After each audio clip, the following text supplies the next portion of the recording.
Welcome to the show here on Channel 15, which broadcasts from Merced to Sacramento, from Livermore to Sonora, and streams live over kbsv.org. So be sure to check that out for the replays over the next 24 hours. We have Kirk MacKenzie this evening with Defend Rural America. If you've heard about this, I thought it was an organization, but it's not. It is a movement that he has started to raise awareness of what is going on with our government. So I would like to hear more about that because I don't really know what's going on with our government. So welcome to the show. Thank you very much for joining me. Thank you for having me on. I appreciate it. You have a box, and we're going to get to this box in a few minutes. But before we get to that, I would like to know more about Defend Rural America, how that equates into what we should be on watch for. Well, it's basically a focus on the rural parts of our country. You know, we have probably the mass, 80-90% of the land mass in this country is actually a rural country. And this is where we get our food, our water, our energy, and essentially it's the backbone of this country's prosperity. And it's really under attack. The federal government is no longer a friend, it's become a foe. And they're pushing policies down to the states and the states down to the counties that I think are really beginning to have a fundamental impact on the counties. There are something like 30% of America's counties that are now teetering on bankruptcy. 30%, mostly rural counties. So the policies that are being pushed down, which really they don't listen to the people in these counties at all, they push these policies down, are destroying the prosperity of these counties. So Defend Rural America is a movement where there's enough organizations out there. The problem we have is we have too many organizations and not enough coordination. So the idea is that we kind of provide a voluntary mechanism for gluing organizations and people together around certain strategies, tactics, educational materials, and get them to work on a collaborative basis to go ahead and try and fight back, if you will, and preserve what we really have here in rural America. How many different organizations do you think that there are that are working as individual organizations that you have kind of provided that glue for? Well, there's hundreds of organizations. The ones we focus on ones in particular that understand the need to start working together. Not all of them do yet.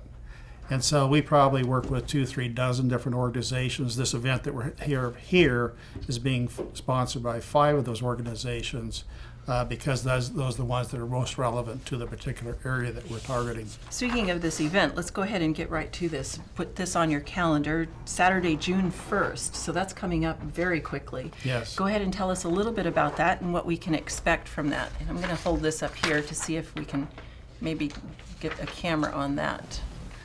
It's a presentation. It's basically an emergency meeting, almost, if you will, being held in Auburn, California. There is now a proposal to list frogs and toads as endangered species, and if that listing goes through, they're going to shut down 2 million acres, additional acres of California's forests.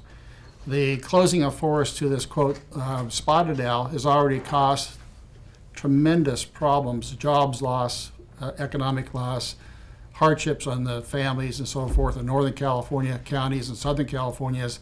That listing is now being extended up through 50 different counties all the way up into the northern part of Washington state. So essentially the Pacific forests are being shut down. This one's now going to go into the Sierra Nevadas and start shutting it down. 2 million acres is about the size of the state of Delaware, to talk about how big an area we're talking about. So these 14 different counties really need to pay attention to this issue, but it's only one of a host of different issues. So the program is going to talk about that. It's going to talk about regional governments and the abandonment of local government. It's going to be talking about jurisdiction. It's going to be talking about government accountability. We're going to be laying out education and strategies and implementation plans for people to actually walk away and start working with their local representatives to implement. Do you think that local government is becoming impotent and big government is taking over? I think it's not so much that they're impotent. They actually have considerably more power than they're exercising. I think that they don't know that yet. And so jurisdiction is a big issue. In the western states, we have this belief that 2/3 of the western states belongs to the federal government or that they have exclusive management. That's completely false. In 1962, President Eisenhower released a report where he required all of the federal agencies to go ahead and list every single parcel in the country that they felt they had some kind of a jurisdiction over, and then they ranked them or rated them based upon the level of jurisdiction. 95% of that land falls in category 4, proprietorial interest, which means the states have retained exclusive and total jurisdiction. Why do you think they are not exercising the power? Or Well, most of them don't know about it. We haven't been educated. I mean, we haven't, in this country, we have intentionally been taken away from the Constitution, understanding our rights and understanding the real intent of the founders and what was there. And so part of what we do is we're beginning to reawaken people to that original understanding of what liberty is all about and what it takes to have that liberty. And so the counties actually have the ability to stand up to the federal government and kick them out. They really do. They have every single ability to do that. And the federal governments in most of these counties are there only because they seem to intimidate or they imply that they have this control, and they don't. And so we want to have county representatives, sheriffs, and county supervisors that stand up to this, realize their rights, and then we want them to stand up, because I think here's where we are. We're either going to restore local government and we empower the people at the local level, or we're going to have global governance. There's nothing in between. Policies are either going to be coming straight down from the United Nations through all the nations of the world down to policies being implemented at the local level, or we're going to begin to restore the power that we have under the Constitution. I would like to talk to you about your county over there, because you drove over 80 miles tonight to come on the show, and I appreciate that. Thank you very Sure. much. And I'd like to know if your counties are facing something different than our counties here in the Central Valley, or if it's kind of all the same here in the western states. Now, I'm in a very urban part, so I'm in San Francisco Bay, so people know. So I'm in the middle of the thick of the very, quote, liberal and very urban environment. So very different. But what's happening is the strategies are being implemented just in different ways, but they're the same end goal. So if you deal with there, you're talking about high density stack and pack housing, closing down roads, getting people to get rid of their cars. There's a whole policy and a program there that's being pushed down. In the urban areas, it basically is a result on land and property, water, mining, timber rights, and things of that nature. It's basically, but I believe what's happening is they're basically taking away what this country was based upon. That is the idea of private property, and turning this property back into kind of communal property. We have a caller on the line, so we'll go ahead and bring him on. Welcome, caller. Can you hear us? Hello. Great. Welcome to the show. Do you have questions for Kirk? Yes, I do. What you're talking about, I believe, is Agenda 21. And there's very little awareness of Agenda 21 in the United States. It's been going on for quite a few years. And this is acquiescing the local to the regional, to the state, to the federal, to the UN and world control of our resources and governments. Is this what we're actually talking about now? There's no question there's an agenda. It's much bigger than just Agenda 21. I don't spend much time talking about it, to be honest with you, because the real problem is if once you decide that you're going to fight the agenda, then what you really have to do is focus on the problems that exist in the communities. And they're not fighting, quote, Agenda 21 the way they understand it. They're fighting the Endangered Species Act, they're fighting the Wetlands Act, they're fighting the closures of the forest. So we have to engage where the battle is and not just talk about it in terms of generalities. So I approach it totally different. Did you have another question for the guest? Okay, I guess we're not patched through. So we'll come back to the caller in just a moment. You brought a box with you this evening. I'd like for you to kind of give us a show and tell or a visual of this box. Well, after you asked me for a visual, I don't have too many, but I think this one actually, I like simple presentations. When we formed, let me go ahead and finish then and come back. When we formed this country, the whole premise is that this country was going to be very different. The sovereignty belonged in the people. We had all of the authority, all the power. We had unalienable or inalienable rights, depending how you want to call that. And what we decided to do is we defined a government that was going to serve our purposes, and that government was supposed to be inside this box. We defined the parameters. We said, this is what you can do. This is what we want you to do for us, and nothing else. Everything remains ours, including this box. We're not giving it to you. We're going to delegate it to you, and we can take it back if we want. And what has happened over a period of time and through a sequence of bad legislation, executive orders, bad Supreme Court decisions, and outright just ignoring the Constitution, what government has kind of opened this box. And the genie has kind of gotten out of the box. I can't open here. But the genie has gotten out of the box. And now what that genie is now telling us is it's stuffing we the people into this box and then closing this and saying, okay, we have all the power and you are now constrained. You know, if you want a job in California, you have to have, what's a permit? It means government permission. You have to have a permission. You have to have a license. You have to have something to divert your water. You know, they're going to tell you what kind of car you drive, what kind of mileage, what kind of toilet you need, you know, whether you're going to wear a motorcycle helmet. All these things that are being pushed on you, putting you in this box, and they're claiming that they control all the rest of this. And what we say is that's a perversion of the system. That's fundamentally in the big picture what we're fighting. We have to restore the original concept of this country, and I think that's really the model for the world. People want freedom worldwide, and they're tired of totalitarian governments. And I think unless the United States wins this battle, I'm not sure where in the world we're going to find some way to restore it. Do we still have the caller on the line? I think you had another question. I'm sorry, there was a little bit of a delay, so I'm not sure how that's patching through there. Okay, all right. Okay. Oh, there you are. Okay, so Yes. we have you back. Okay. Okay, so this is the controllers versus the controllees. And the controllers are people who are academic elites, et cetera, who think they control everything and know more than the other people. And when this happens, it creates real problems, as you can see. This, as I say, goes back into acquiescing that control to a higher authority to say, I don't want to do it myself, therefore I'll let somebody else do it, which also, you look at the other person and say, they're smarter than me. No, they're not. It's the academic elitism that gets in the way of all this stuff. So if you let the guy who runs his farm run his farm, let the guy who knows how to do things. What do you think about that? I think it's absolutely true. I mean, this country has been the most prosperous nation in the world. The formula where you allow people to succeed based upon their own labors and get out of the way. You know, government was here to help us.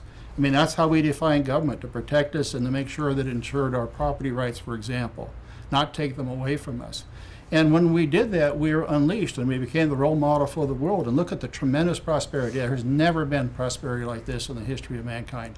Never have so many done so well. And it's because of this ability that we've had to invent. We've taken our natural resources and we turned this into a Garden of Eden. We have been, you know, the food producers of the world, the food basket of the world here in the Central Valley. You know, we've done all these things. And what they're trying to do is to change that and turn it back. And I think that this is really a battle of wills and philosophies, visions, different visions of the world. Theirs is a totalitarian vision. And what they want is to eliminate the role of the people and replace them with stakeholders. They want to replace governments with regional governments. And they want to be able to create central planning bodies instead of our government elected and accountable and transparent government agencies. So we have all kinds of plethora of these regional planning bodies, NGOs, that are somehow making policy decisions. You know, government consists of two things. It consists of policy and enforcement. And what's happening is they're splitting the policy-making part of this away and putting in these central planning bodies. Sounds like Soviets, correct? They're putting them in these central planning bodies, and then they go off for a couple of years, they think everything out, they decide how they want to do things, and then they come back at the last moment after having made this decision, and they come back and say, oh, by the way, we want public input for the next 2 weeks. You know, they have a predetermined outcome that's already determined. Now it's getting worse because these regional planning bodies don't even consist of elected representatives at all. They consist of, quote, stakeholders. So the whole process, the whole government philosophy we have in the United States is being perverted and converted into something different than what it was intended to be. Well, thank you for calling in, caller. I am going to ask that we try to bring up a camera here on Mr. McKenzie's website. We'll see if we can bring that up there. And this is defendruralamerica.com. We'll have that up there for you in just a moment. Meanwhile, I would like to ask you a kind of a, maybe not a personal question, but an intriguing question that I have, and that is a lot of times people who have this viewpoint of big government taking over ultimately and all these different plans, that sometimes the people who are talking about this are labeled as conspiracy theorists or someone who is crying wolf. How do you defend that? Have you been accused of that? Because most of the general population, and we see this in what's happening in our society, are going along with the masses. So if you step out of line, you're labeled, you're given a label. It's been a very effective strategy for the other side because they never have to debate the facts. And they use it over and over and over again so they can apply it to any situation. But the reality is that, there are problems going on here. And in the case of what we're focusing on, there's no question. Over 1,000 dams have already been destroyed in the United States. They want to destroy 4 hydroelectric power dams on the up in the Siskiyou County area in the Klamath River. They're going after the dams on the Snake River. There's talk about going after the Hoover Dam. These are huge dams that provide water. They provide agriculture with water. They keep our water supply coming in the summertime so we don't have a drought like we used to have. And they produce tremendous energy, the greenest, most sustainable energy there is, which is hydropower, the cheapest energy and most reliable energy there is. So it's not a question of facts. The facts are there. The forests are being destroyed. They're burning up because they're not being managed. So it's ideal with facts. And if that's where the battle is, I think, in dealing with these facts, and they're indisputable. Now, one has to say, well, is it just a problem in Siskiyou County? And then you start looking across the entire nation, and what you realize is forests are being destroyed everywhere. Dams are being destroyed everywhere. Property rights are being attacked everywhere, up at Sac-A-Case up in Idaho, or somebody over in Colorado or North Dakota or South Dakota. The same things are beginning to occur across the nation. And so part of Defend Rural America is that we are beginning to hook people up, not only through all the counties in California, we're going to be starting to hook people up nationwide on the same thing. Communicate, coordinate, cooperate on a massive basis, and begin to pull everybody in and move it along one path. Tell us once more about the event coming up Saturday, June 1st. So we're going to have a huge event. 14 counties are going to be participating. We have only room for about 650 people, so people are encouraged to go ahead and pre-register. The event is on the defendruralamerica.com website. If you go to the home page and just click at the first button, it'll take you directly to the information, the detailed information on the registration. We're getting down to very detailed information on how to fight back. I was just telling our director here that we're going to go ahead and put the caller on hold. If you'd like to talk again in a few minutes, we'll have a second guest. Meanwhile, I'd like to go ahead and wrap up this segment by asking you where we can contact you. I notice on your website, which is very user-friendly, by the way, has a lot of information on it, you have a Skype name too. So not only are you available on on Skype, email, Facebook, webpage. If you want to contact me, you can just click my photograph. It'll start an email to me, or click the little envelope below me, and it'll start an email to me. You can subscribe to the newsletter.